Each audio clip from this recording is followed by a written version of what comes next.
Simple C++ program with class. You can write here documentation section. The documentation section consists of file name, activity of the program, and author details. This is a macro, file inclusive macro, hash include IO stream. Using namespace std, standard namespace, where it contains the scope of the identifiers. Class is the keyword which is used to define the class. The class name here is demo. This is the open brace.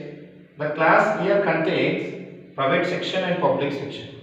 Private means only the private variables can be accessed by the functions which are defined inside the class.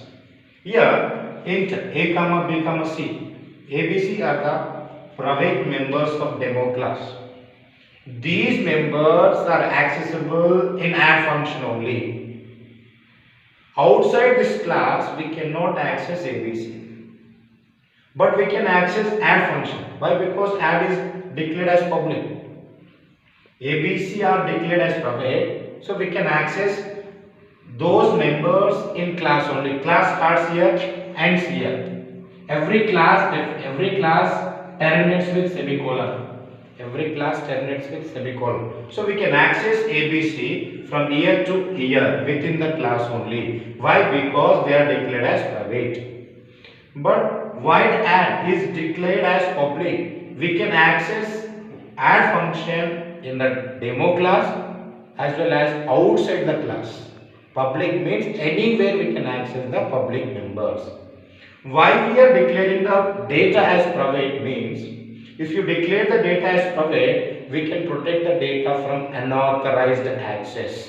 Encapsulation, combining data and method as a single unit is called as encapsulation. Encapsulation is used to avoid the unauthorized access. So we declared ABC as private, function as public. So add function can only access ABC. Why? Because the add function is defined inside the demo class.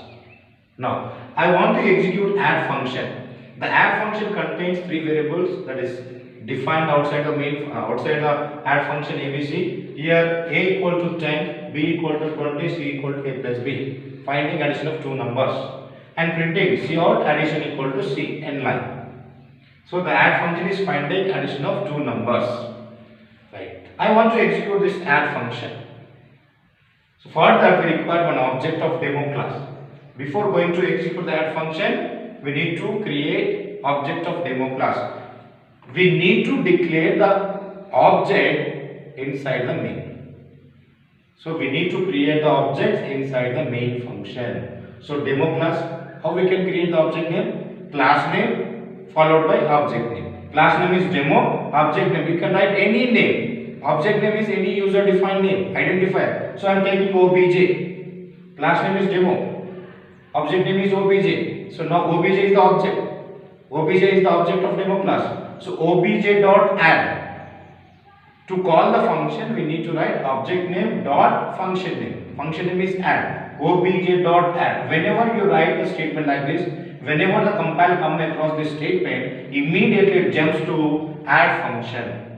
It creates three variables, assigns the values, finds the addition and prints the addition.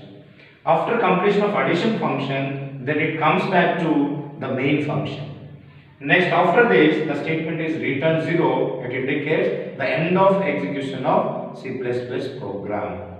So the class program contains private section, public section. If you define something in private section, those elements are accessible within the class. If you declare something in public section, those data or functions will be accessed within the class as well as outside the class.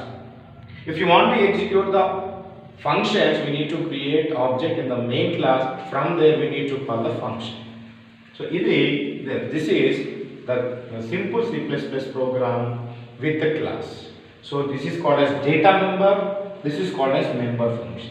Every class contains data member. This is data member. Data member. This is member function. Member function. This is data member. This is member function. Every C class, C++ class contain data member, member functions. This is object. Very important points. We need to remember data member, member function, and object.